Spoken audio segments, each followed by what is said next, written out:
Beshem Hashem, Naaseh Venatzliach Erev Tov, chers amis, en ce lundi soir, 3 novembre et 13 du mois de Cheshvan, pour ce cours que nous a offert par Aurel Zafran. Hashem Verechotra Aurel, Toda Rabba Tzadik. Et merci aussi à tous ceux qui nous soutiennent. Mamash Tiskul, Mzot Maasim Tovim. Jour dédié pour l'élévation, en tout cas, de l'âme de son papa, Makhlouf Ben Juliette Zafran, Zichrono Livracha. Roi Hashem Tenachenu Began Aiden Elion Bechol Asher Rovim Imo Bichlal Aracham Veselochot Bechen Yerasonu Baramen Yen Ishmatot Tzor B'Tzor Chaim, et que de bonnes nouvelles. Il demande aussi Be'ezrat Hashem la Refoua Shlema Achlama Meira ou Briut Etanad Shel Kol Am Israël, tous les malades d'Israël. Moratimi Be'ezrat Hashem une protection Shel Kol Chayanunu, ainsi que remerciement à Kadosh Baruch Hu absolument pour tout. Toda Rabba à vous. Merci pour nous offrir ce shiur. Et j'irai même plus que ça, Aurel, que le mérite de Rabbi Yehuda Tzadka Zecher Tzadik Vekadosh Ivracha Yagen Alechem. Aujourd'hui, c'était Saïloula, ce germe de la Torah, Bezrat Hashem, que nous allons étudier à propos du Inyan de Sdom ve Amora. Sodom et Gomorre, parachat de la semaine, parachat Vayera, Bezrat Hashem, sur lequel nous allons ouvrir une parenthèse en demandant à Dieu que chaque mot de Torah monte la Neshama de votre papa Makhlouf Ben Juliette, Zafran Beito, Kol Am Israël. Vous savez, il n'y a pas plus beau au monde que de faire Teshuvah, d'être sur le chemin de la rectitude, de tenir la vérité entre les mains qui est la Torah. Je pense que c'est réellement la plus grande richesse de ce monde, la plus grande. Quand on goûte à la Torah, quand on voit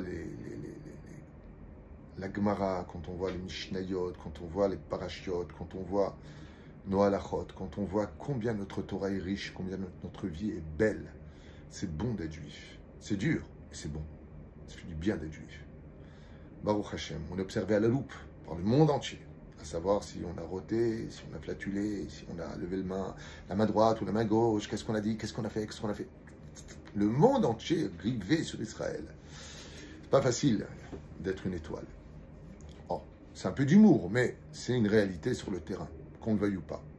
Les Juifs ont toujours dérangé l'histoire et les Juifs sont toujours au centre de l'histoire. La première fois apparaît un homme qui va essayer de s'arranger ou d'améliorer le monde. Il va se sauver lui et sa famille. Donc il va passer de Ish Tzadik Tamim, injuste, intègre et droit, à l'homme de la terre, parce qu'il aura sauvé que lui-même. Mais la vraie dimension du Tzadik absolu, c'est celui qui se sauve et qui sauve les autres. Ce qui fait que quand une personne parmi vous, vous allez faire tchouva homme comme femme, non seulement vous sauvez ceux qui vous ont précédés, mais vous allez sauver aussi ceux de votre génération. Ce qui fait qu'un tzaddik sauve sa génération. Les tzaddikim annulent les décrets dans le monde d'en haut. Et voilà qu'on vient illustrer quelque chose qu'on a rencontré déjà 2 fois dans l'histoire. À l'époque du déluge, Dieu cherche des tzadikim. Il n'y en a pas. Un seul. Otra reiti tzadik badorazé. Toi, j'ai lu tzadik. Un seul. Seulement son mérite n'est pas assez grand. Pourquoi? Parce qu'il n'étudie pas la Torah.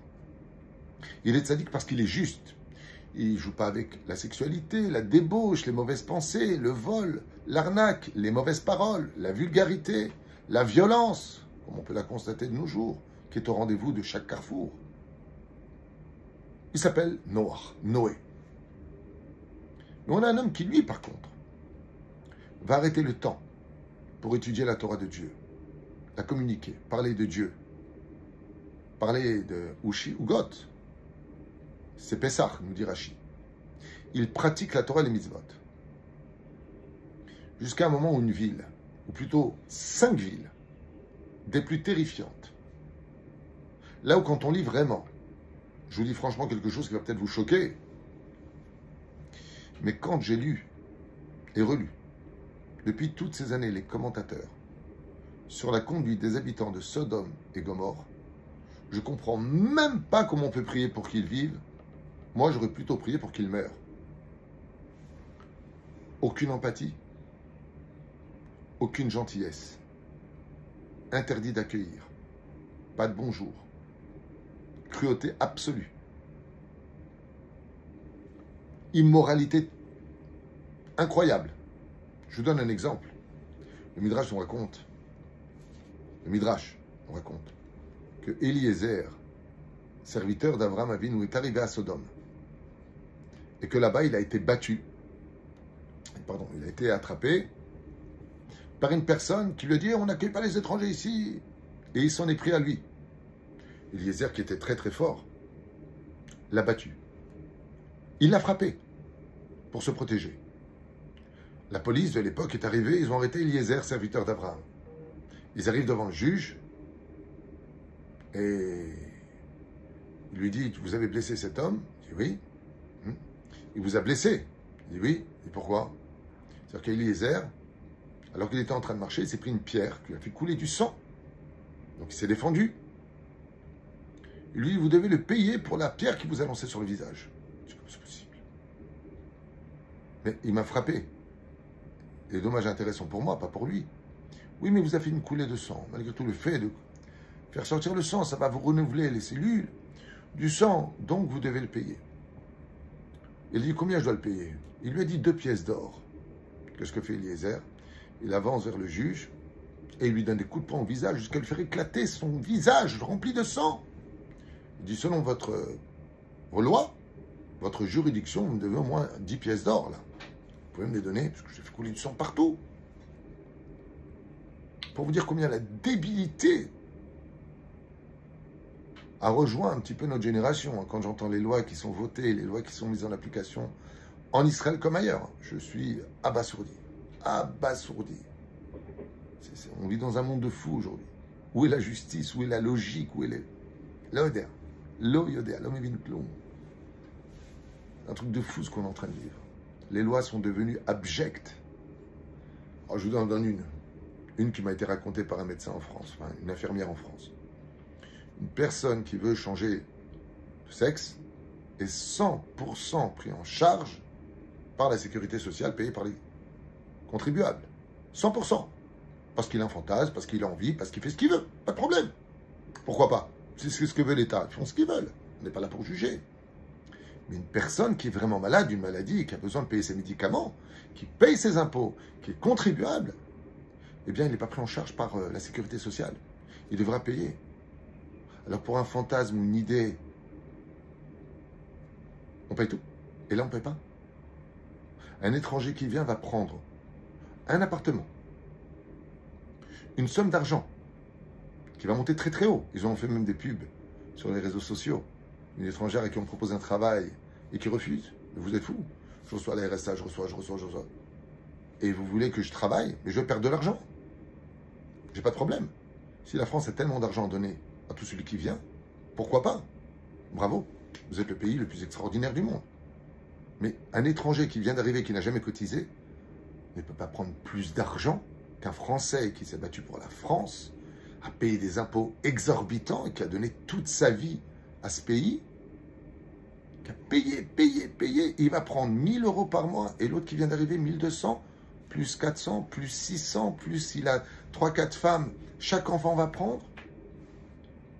J'ai pas compris. Si vous voulez faire la charité, faites-la de façon logique. Si vous donnez 1200 € à un étranger qui vient d'arriver, donnez 2500 € à quelqu'un qui a travaillé à la retraite. Logique, non? 2 et 2, 4 dans ma tête. Moi, en tout cas, c'est comme ça que je vois les choses.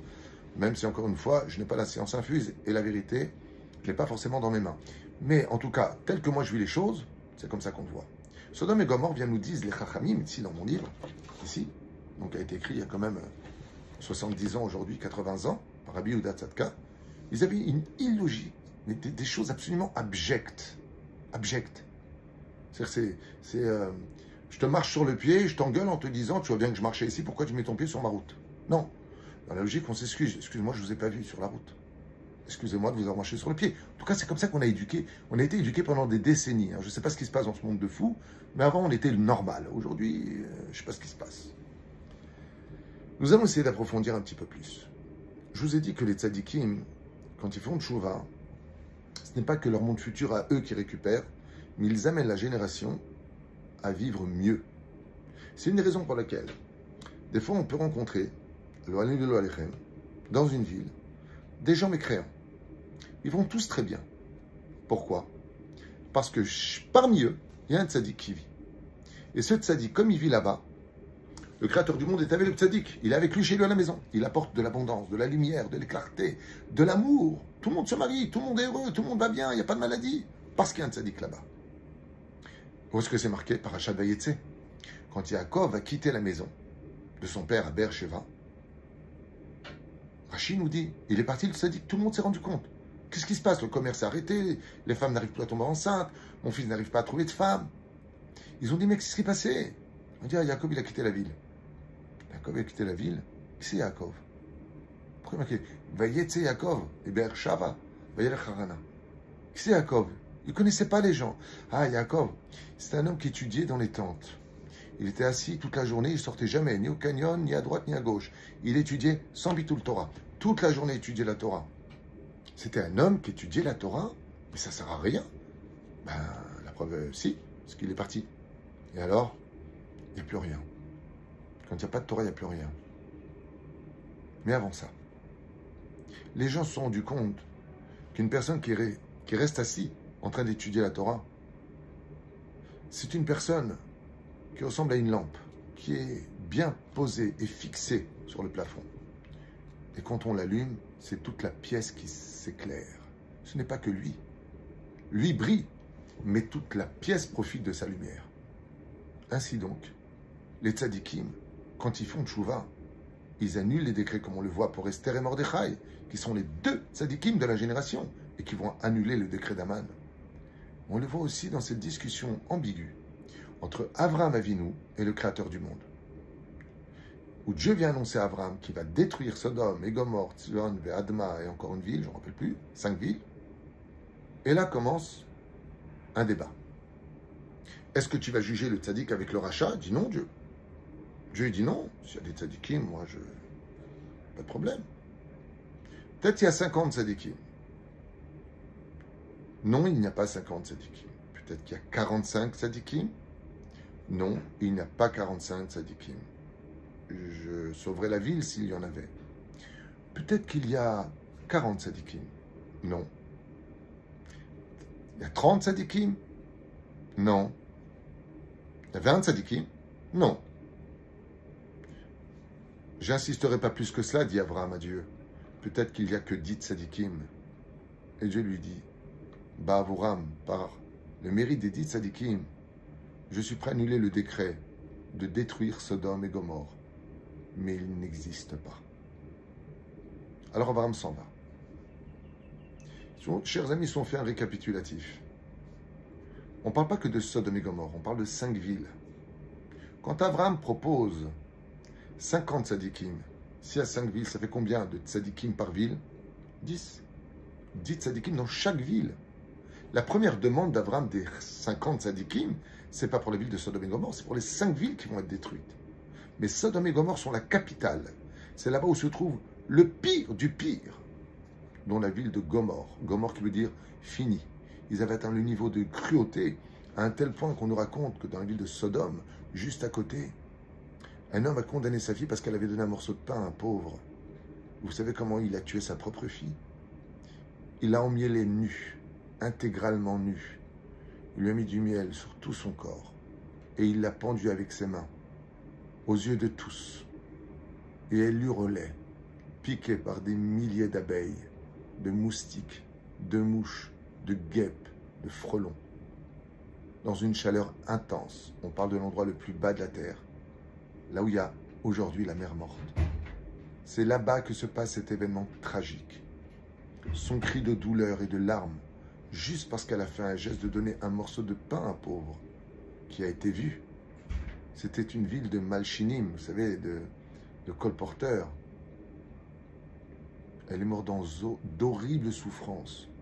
Son cri a fait trembler le trône divin jusqu'à ce que Dieu a dit « Zéou, jusque-là. » Ce n'est pas des étrangers qui ont pris, c'est le propre père. Pour vous dire combien ils étaient fous. Normalement, le père, il protège sa fille. On dit la fille pour le père. Protège ta fille. C'est lui-même qui dit quoi? Ma fille, elle a donné à manger à quelqu'un. Ouh là là! Vous allez voir ce qu'on va faire d'elle. Sous les yeux de tous les enfants. Sans aucune pudeur. Sans aucune pitié. C'est pour ça que je vous dis que franchement, ça allait loin. encore un midrash à partager avec vous, pour la douleur de nos oreilles, mais le plaisir de l'étude. Rabbi Moshe Yaakov Harlap, dans son livre Mémarom, écrit qu'il faisait de la tzedaka, mais une tzedaka très spéciale, à Sodome et Gomorre. Chaque fois qu'il y avait un pauvre, il lui donnait une pièce. Et sur cette pièce étaient marquées les initiales de celui qui l'avait donné. Ce qui fait que quand il rentrait pour acheter de la farine ou des aliments pour se nourrir, dès qu'il voyait sur la pièce gravée les initiales de quelqu'un, il lui disait « Désolé, cette monnaie-là ne peut pas acheter quoi que ce soit ». Ce qui fait que le pauvre mourait de faim, riche, ses poches étaient pleines de pièces avec des initiales. Dès qu'il mourait, que son corps était à même le sol sans vie, chacun venait récupérer sa pièce avec ses initiales. Pourquoi? Parce qu'il disait que la tzedaka sauve de la mort, mais d'autre côté, on ne veut pas leur donner à manger. Donc on va leur donner un argent qui ne leur servira jamais. Vous vous rendez compte de la bêtise de ces villes? Quand on revient aux chiffres, 50 tzadikim divisé par 5 égale 10. Ce qui fait qu'il y avait donc 10 tzadikim, demande Abraham, peut-être qu'il y a un minyan, il y a peut-être un kollel, comme le dit la Gemara dans Masechet Megillah. Qu'est-ce qu'on appelle une ville? Là où il y a 10 batlanim. C'est très dangereux de vivre dans une ville où il n'y a pas au moins un kollel de gens qui étudient la Torah, 10 tzadikim, qui sont en train d'étudier la Torah. C'est ce que demande Abraham. Il dit, il n'y a pas. Alors il va descendre. 45 tzadikim. Si je fais 45, divisé par 5, ça fait 9. Problème. Ça fait 9 tzadikim. Il dit oui, mais la shrina, toi, tu peux participer. Ça fait 10. Plus la shrina, ça fait 10. Alors il va descendre. Jusqu'à 10. 10 divisé par 5, ça fait 2. Ça veut dire qu'Abraham va en arriver à un point où Dieu va lui répondre dans la Torah que s'il y a une seule chavruta, 2 personnes dans une ville qui étudient la Torah, c'est suffisant pour annuler les décrets mauvais qui viennent du ciel et de sauver la ville, juste pour une chavruta. Pourquoi tout ça? Pour qu'on se nettoie les oreilles et qu'on apprenne la valeur de la Torah. Avraham Avinu, il dit, s'il y a 10 tzadikim, Hachem, il lui dit, je les sauve. Mais s'il n'y a même pas une chavruta, il n'y a pas 2 personnes dans toute la ville qui parlent de Torah, qui étudient la Torah, je ne peux pas sauver Sodome et Gomorre. Nigmar, la force n'est pas suffisante.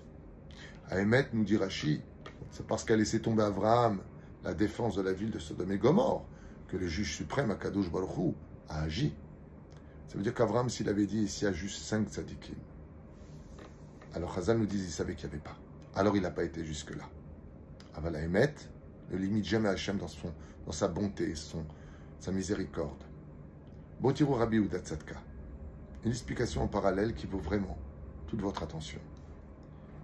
Beinyan Zdom, Anu Roim, She'Avram Avinu Alav Shalom Omed, Umitchanan Lifnei Hashem Yitbarach Ve'omer, Oulay Yesh 50 tzadikim. Donc, comme je vous l'ai dit, Avram vient supplier, peut-être que peut sauver la ville. Oulay 40 v'chamisha v'chou. Ou le Bassof, il dit, Omer la Kadosh Baruch Hu, Lo Eshchit Ba'avur Asara. Donc, comme je vous ai dit, s'il y a 10, je lui dis, je ne les détruirai pas s'il y a le mérite de 10 hommes tzadikim. Donc, vous voyez que de faire teshuva, ce n'est pas simplement vous qui vous sauvez votre famille, vous sauvez votre peuple. Donc, le 10 tzadikim pouvait sauver du décret. Et là, Rabbi Yehuda Tzadka, ce géant de la Torah, il pose une question, mais alors quand je vous dis explosive, elle est explosive. Il dit, j'ai un problème avec ça. Pourquoi? Pendant la Shoah, plus de 6 millions de Juifs ont été brûlés, massacrés, humiliés. Il n'y avait pas dit tzadikim sur 6 millions de Juifs pour les sauver. Dit Rabbi Yehuda Tzadka, qui a lui-même vécu la Shoah. Chez Nasfouba, alfé tzadikim. Non seulement il y avait dit tzadikim, mais il y avait des milliers de tzadikim parmi les rescapés de la Shoah qu'on a vu sortir. Lama lo nasa kadosh baruch hu lemakom ba'avoram. Pourquoi est-ce que dans ce cas-là, Dieu n'a-t-il pas annulé le décret d'Hitler? Pourquoi Dieu n'a-t-il pas sauvé son peuple? Et là, שהשואה הייתה על ידי בשר ודם שהם בעלי בחירה יכולים לעשות מה שהם רוצים, והם היו רשעים ואכזרים. Et là, Rabbi Yehuda Tzadka, il nous dit, parce qu'il y a une différence entre les décrets. Il y a les décrets qui viennent du jugement divin. Il y a les décrets qui viennent de la haine des hommes, qui en porteront toute la responsabilité. Hitler, pour chaque corps juif qu'il a brûlé, il sera brûlé au Gehinam. Hitler, pour chaque opération à vivre qui ont été mise en application sur les femmes enceintes juives, il subira la même douleur. Les décrets qui viennent des hommes, nous dit Rabbi Yehuda Tzadka, c'est-à-dire que s'il y a 10 tzadikim et que malgré tout le décret n'est pas annulé, c'est que ça ne vient pas du ciel. Ça vient du libre arbitre des hommes.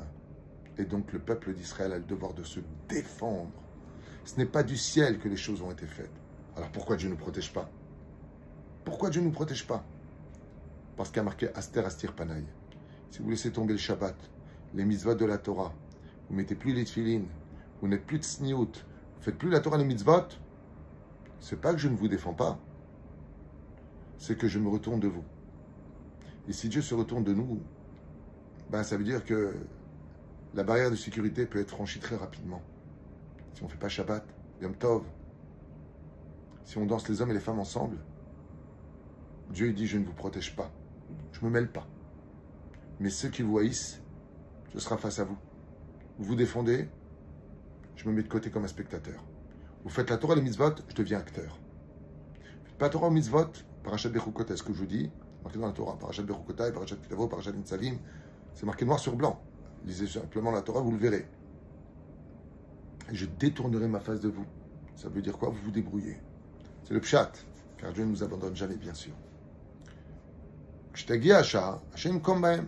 Mais malgré tout, nous dit Akadosh Baruch Hu, tout mal qui nous seront faits par les nations du monde, Dieu viendra nous venger un jour ou l'autre, parce qu'on a touché à ses enfants. Ma'ashen ken Sdom, par contre, Sdom et Amora n'est pas une décision d'une destruction qui vient de l'homme, mais qui vient du ciel. Et quand ça vient du ciel, Dieu il est Rahman, Dieu il a de la pitié. La reine explique Hasarat Tzadikim. Et c'est pour ça qu'il dit à Abraham, s'il y a dit Tzadikim, allez, j'annule mon décret. Le créateur du monde, il est miséricorde. Comme on le chante pendant le Slichot. Il est préférable d'être entre les mains de Dieu que les mains des hommes. L'homme, il est cruel. Dieu, il est Rahman. Un jour, mon Rav, Rabbi Moshe Deri Tzatzal, m'avait dit que les décrets des hommes sont bien plus souvent plus durs que les décrets de Dieu. Et dans l'hypocrisie de l'homme, c'est bien souvent au nom de Dieu qu'il fait passer sa cruauté. נראה פירוש הדברים עם הענוונות גומרים שגזר הבא על ידי הקדוש ברוך הוא בעצמו. כי 10 צדיקים יכולים להציל. Car chez Dieu, 10 tzadikim auraient pu sauver 5 villes. Aval, כאשר העוונות גורמים. Mais quand le peuple d'Israël faute au point que Dieu se retourne de nous, on voit que les hommes peuvent, même s'il y a des milliers de tzadikim, intervenir et mettre en application leur plan machiavélique dans une cruauté sans pareille, à éventrer des femmes, arracher des yeux, brûler des enfants et des familles entières avec des barbelés, comme on l'a vu le 7 octobre. Je trouve dommage, très sincèrement, qu'on n'ait pas mis au grand jour les vidéos extrêmement violentes du 7 octobre, dont se sont vantés les ennemis d'Israël en chantant la gloire de la mort de milliers de Juifs. Shem Erachem, al kol am Israël, ve'aleinu, v'yitan lanu mishalot lidbenu la'avodato yitbarach, et qu'on comprenne que Bezrat Hashem, comme l'avait dit le Rav Kanievski, la ville de Bnei Brak sera toujours plus ou moins protégée par l'étude de la Torah qu'elle a en elle. Si on savait la valeur de nos tzadikim, de ceux qui étudient la Torah, bien sûr qu'Hashem evrech et kol chayalenu, ce sont nos enfants, mais qu'on ait autant de respect et d'amour à donner à ceux qui s'appellent les soldats de Dieu en noir et blanc, avec des kippot srugot qui étudient au Merkaz Arav, au Machon Meir, à Orot HaNegev, toutes ces grandes yeshivot. Ce qui compte, c'est d'étudier la Torah. Comme l'a dit d'ailleurs quelqu'un récemment, ni les orthodoxes on les met en prison parce qu'ils étudient la Torah. Et on ne mettra pas non plus en prison les soldats qui ne veulent pas étudier la Torah. À méditer. Et merci à tous nos tzadikim, merci à tous ceux qui étudient la Torah, de sauver nos villes et de préserver notre histoire pour que Am Israël soit toujours Chai Bekayam. Erev Tov.